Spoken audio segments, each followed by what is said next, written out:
La réalité virtuelle n'en est peut-être qu'à ses débuts, mais c'est un marché qui se développe rapidement et les casques et les lunettes de réalité virtuelle dotés de cette technologie sont de plus en plus nombreux et de plus en plus performants.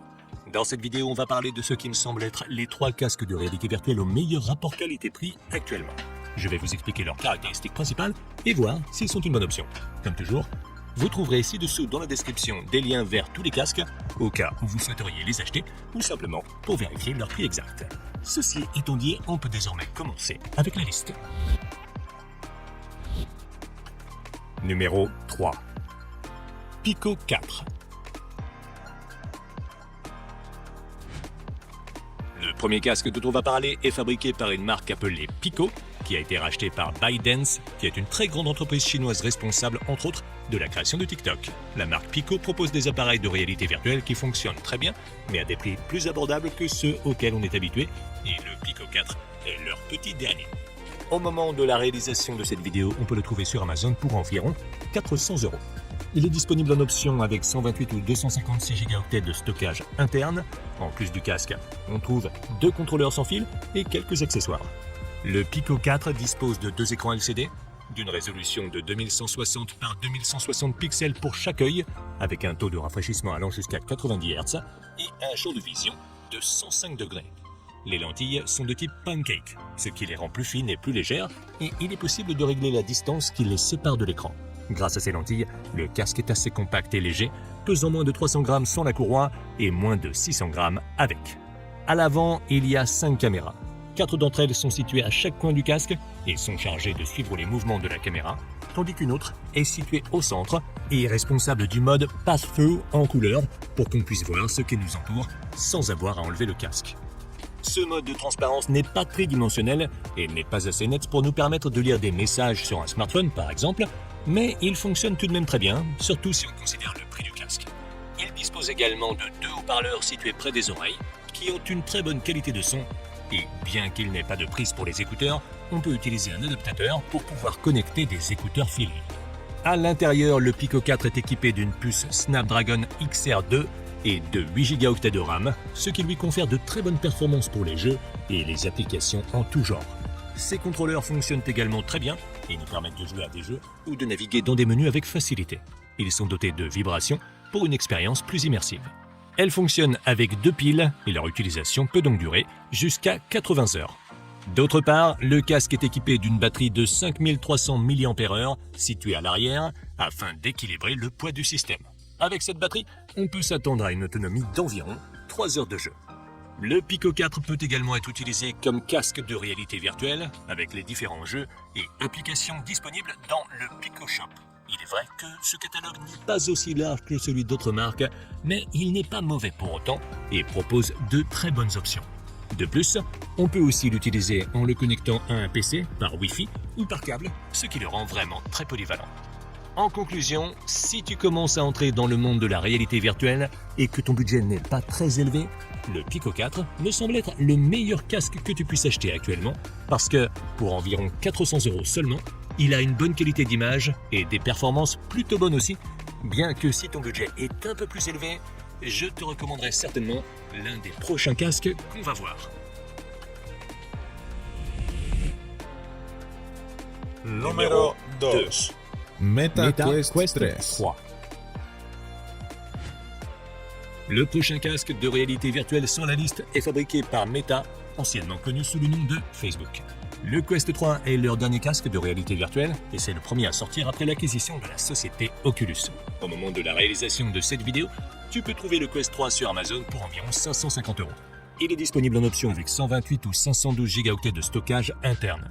Le casque est vendu avec 2 manettes pour le contrôler et un câble de chargement. Physiquement, le Quest 3 ressemble beaucoup au Pico 4 avec 2 écrans LCD d'une résolution de 2064 par 2028 pixels pour chaque œil, un taux de rafraîchissement qui varie entre 90 et 120 Hz et un champ de vision d'environ 110 degrés. Il est également équipé de lentilles pancake qui donnent une grande clarté à l'image et permettent au casque de rester petit et léger avec un poids de 530 grammes en comptant les sangles.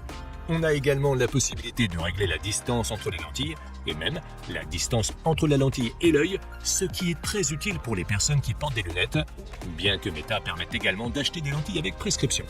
Le viseur comprend 3 barres verticales à l'avant, sous lesquelles se trouvent 2 caméras pour le tracking, 2 caméras de 4 mégapixels pour le mode passe-feu et un capteur de profondeur. Le mode passe-feu de ce casque n'est pas encore parfait, il n'a toujours pas une résolution suffisante pour lire les petits textes et il présente également une certaine distorsion, mais il est plus fiable que celui du Pico 4 car grâce au capteur de profondeur, il est capable d'afficher les objets avec plus de précision. Le viseur est également équipé de haut-parleurs situés près des oreilles, d'un port USB-C pour le chargement et de la connexion à un PC et d'une prise casque au cas où tu souhaiterais utiliser des écouteurs filaires.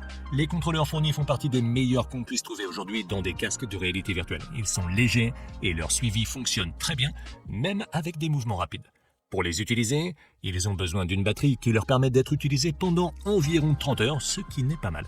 De plus, l'étui dispose d'une batterie d'environ 5000 mAh qui dure entre 2 et 3 heures et il dispose également d'une charge rapide de 18 watts qui le recharge complètement en 2 heures environ. En termes de processeur, le Quest 3 est équipé d'une puce Snapdragon XR2 de 2e génération et d'une mémoire vive de 8 Go, ce qui lui permet d'effectuer toutes sortes de tâches plus facilement que le Pico 4. Ce casque se distingue par ses fonctions de réalité augmentée qui permettent d'intégrer des éléments virtuels dans l'espace physique. Il nous permet également de profiter d'un grand nombre de contenus originaux de chez Meta, dont la bibliothèque ne cesse de s'enrichir, et on peut également le connecter à un ordinateur par câble ou par Wi-Fi pour profiter des jeux en réalité virtuelle. En conclusion, le Meta Quest 3 est un casque de réalité virtuelle qui offre toutes les dernières avancées technologiques dans ce domaine. Il est un peu plus cher que le Pico 4, mais il apporte quand même beaucoup d'améliorations et nous donne accès à beaucoup plus de contenu. Si tu es à la recherche d'un bon casque de réalité virtuelle qui ne soit pas trop cher et qui respecte ton budget, je pense que c'est une très bonne option. Numéro 1.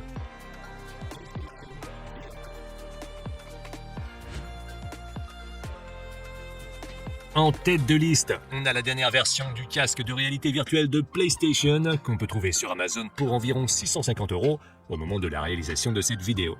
Avant d'examiner ses caractéristiques, je pense qu'il est important de mentionner le principal point négatif de ce casque, à savoir que pour l'utiliser, il faut une PlayStation 5. Donc, à moins que tu sois déjà un utilisateur de la PlayStation 5 ou que tu prévois d'en acheter une, ce casque n'est pas la meilleure option. Le PlayStation VR 2 n'est disponible qu'en une seule version qui n'a pas de stockage interne, car le casque doit être connecté à la PlayStation via un câble USB type C. Dans la boîte, en plus du casque lui-même, on trouve 2 contrôleurs, un casque filaire et un câble de chargement. Il a un poids de 560 grammes et son système d'attache fait que la majeure partie de ce poids repose sur le dessus de la tête, ce qui le rend plus confortable que d'autres. Il est équipé de 2 écrans OLED d'une résolution de 2000 par 2040 pixels pour chaque œil, d'un taux de rafraîchissement de 120 Hz et d'un champ de vision de 110 degrés. Contrairement aux 2 autres viseurs qu'on a déjà vus, celui du PSVR 2 est doté de lentilles de Fresnel qui sont un peu moins bonnes que les lentilles Pancake. Malgré ça, grâce à ses écrans OLED et à son processeur, l'image du PSVR 2 est bien supérieure avec des contrastes et des noirs plus élevés. Il est également possible de régler la distance qui sépare les lentilles afin d'adapter au mieux le casque à notre vue. Sur l'avant du viseur se trouvent 4 caméras pour le tracking qui permettent également un mode passe-feu utile pour voir autour de soi sans enlever son casque, mais qui est bien moins bon que celui du Pico. Le viseur comprend également des haut-parleurs stéréo, une prise casque et un port USB type C pour la recharge et la connexion à la PlayStation. Une autre chose qu'il possède et qu'on n'a pas vu jusqu'à présent sont les moteurs haptiques intégrés à l'intérieur du casque qui transmettent des vibrations en fonction de ce qui se passe dans le jeu et contribuent à rendre l'expérience plus immersive. Les manettes du PSVR 2 sont également très performantes et intègrent le retour haptique, ce qui améliore également l'expérience. De plus, elles sont légères et agréables à tenir et le suivi fonctionne très bien. À la place des piles, elles utilisent une batterie au lithium rechargeable qui dure environ 4 heures et qui peut être rechargée en 1 heure et demie. D'autre part, le casque n'a pas besoin d'être rechargé car il est toujours connecté à la PlayStation, ce qui permet également d'obtenir d'excellentes performances car c'est la console qui se charge de toutes les tâches de traitement. Ce qui signifie qu'en matière de jeu, les graphismes seront bien meilleurs que ceux des casques qu'on a vus avant, même s'il n'y aura pas autant de jeux disponibles car la bibliothèque de jeux de réalité virtuelle de la PlayStation est encore un peu limitée. En conclusion, le PSVR 2 me semble être la meilleure option pour les personnes qui ont une PlayStation 5 et qui veulent un casque de réalité virtuelle à utiliser principalement pour jouer. C'est vrai qu'il est un peu plus limité que les autres casques en termes de fonctionnalité, mais en contrepartie, il a de meilleurs graphismes et offre une très bonne expérience de jeu. Si tu l'as aimé, tu peux le retrouver via le lien dans la description où tu pourras également trouver les 2 autres casques que j'ai mentionnés. Et si tu as trouvé cette vidéo utile, n'oublie pas de la liker. Et sur ce, à bientôt dans la prochaine vidéo.